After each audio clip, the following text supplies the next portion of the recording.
What's up, everybody? It's Luke James, not the singer. If you're looking to get your music reviewed, you can hit up this email that's right here. But today I'm going to hit you up with my thoughts and opinions on a bunch of stray projects, because you guys know it's the end of the year, so I had to get this episode of the rundown in just to wrap up some of the projects I may have missed. We're going to jump right into this one, starting off with Ice Cube's new release called Everything's Corrupt, and I thought this one was alright, but going into it I was very skeptical because it had been a while since I heard from Ice Cube. So one of my biggest gripes here has got to be with the production. I think a lot of these beats sound outdated, and then you also have some beats that don't really match with Ice Cube's style. I'm talking about the ones that are more new school sounding, you might even say trap infused or trap influenced. Just kind of felt like another instance of an older veteran coming in and trying to appeal to the younger crowd, which I do understand, but this didn't really have a cohesive sound throughout, so I think working with better producers would have gone a long way. In spite of that, I did love the soulful vibes on Street Shed Tears and I Ain't Got No Haters. I definitely think those were two of the best tracks. And that new Funkadelic is probably my favorite track on the whole album. This just has that classic 90s G-Funk house party sound, and I'm really hoping he gives us a video where he's throwing back to that style. Maybe just a pool party, have the video footage look kind of grainy like it's from the 90s. I think that'd be really dope, because that track for sure is a party starter. But if there is something that does steal the show on this project, I gotta say it's the content. Ice Cube is always known for being political, especially with some of his past projects, and on this one it continues with songs like Arrest the President, Everything's Corrupt, and Chase Down the Bully. Between these songs, you're going to hear him spitting venom at Trump, the alt-right, while also speaking on crooked politics and the crooked prison system as well, so there's plenty of content to sift through here. That's something that really does hold this project together, and I appreciate Ice Cube as a pioneer still bringing this content, because it is important to talk about it. He's also still rapping his ass off with his signature aggressive style, so that's pretty dope, but all in all, I wasn't blown away with this project. It really is the production that took me out of it, and that's a big reason why I'm going to go with a 3 out of 5, but I did think about a 3.5 because I liked what Ice Cube himself was doing. It's just that I'm honestly not going to come back to many of these tracks because I thought the beats were kind of whack in spots. So that's how I feel about that one. And up next we have the Alchemist EP called Bread. This is just an 8-track project, so you're getting 4 songs and you're getting the 4 instrumentals from those tracks, and I really don't have many complaints here at all. Now I know I took a lot of heat when I reviewed that last Earl Sweatshirt album because I really wasn't fucking with it much at all, but he does have a song on here called E. coli that I thought was much better than what he was doing on that project. That's just my opinion, of course. A lot of people love that Earl album, but even still, I love this track on here, and you want to see the video for this song because it's got Ultraman fucking Ultra Woman. It's just some really weird shit. I don't know how they came up with it, but it is a pretty funny video.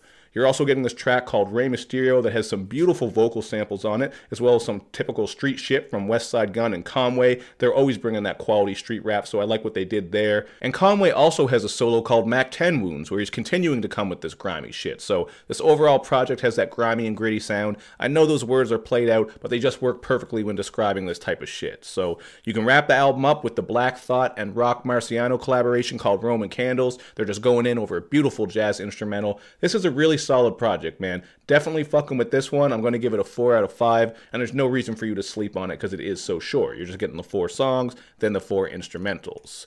And third on my list, once again, this is another project I was very skeptical about, much like that Ice Cube one, and it's the new Diplomats album called Diplomatic Ties. Honestly, this shit really just felt forced. The chemistry wasn't there. I did think Cameron had some funny lines as usual, and Jim Jones was alright, but Joel Santana just sounds like he fell off on a lot of these tracks, in my opinion. This just feels like something they put out just to capitalize on their name, rather than trying to make something really dope and special for all the Diplomats fans out there. I feel like this just sounds like the ghost of Diplomats. It really wasn't that great.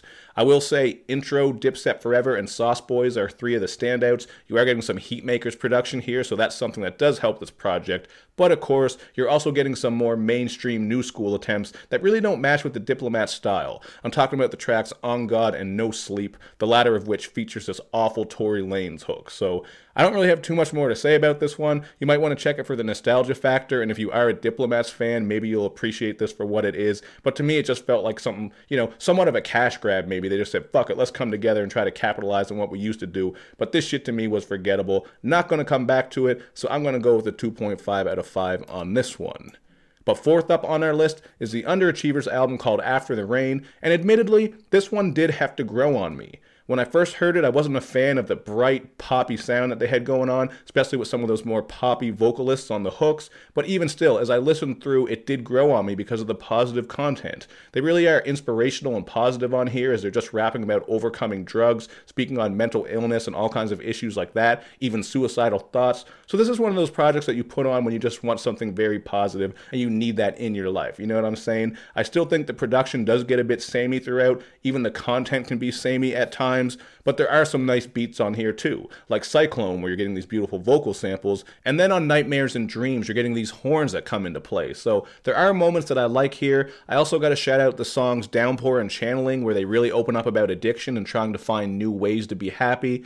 I'm going to go with a 3.5 out of 5 here, man. I really wasn't liking this at first, but after some more listens, it really came together, and I do appreciate what they do. I just hope they go back to giving us some more gritty bangers like they have in the past, because that's the sound I kind of prefer from them. But still, I thought this was really dope, man. Give it a chance. Might take a bit to grow on you depending on how you feel, but it is a solid project.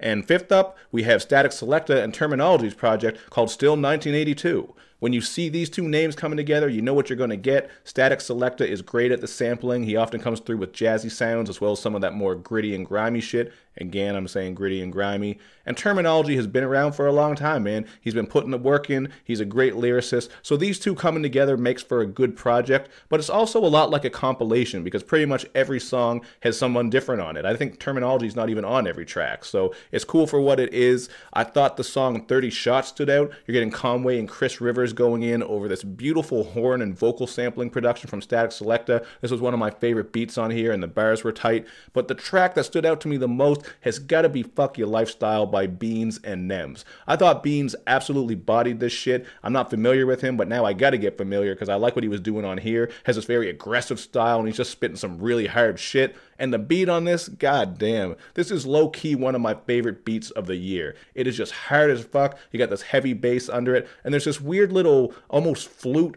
woodwind breakdown. It sounds like it's slowed down. It's really hard to explain. Once you hear it, you'll know what I mean. But I really like the way that beat switches up like that. Dope-ass track. Nems has a lot of personality on here as well with her hooks, so I liked that. And the other standout has got to be Crimeology by Crimeapple. Crimeapple's another guy who I got to get into because I feel like I've been sleeping on him, but every time he pops up, I'm hearing good shit from him. So if you just want some of that boom bap, traditional hip-hop shit, some of that street narrative as well, this is a dope project. I'm going to go with a 3.5 out of 5 here. Not something that would make my year-end list. It might be an honorable mention, but definitely check this one out, man. I was kind of sleeping on it, but it is good.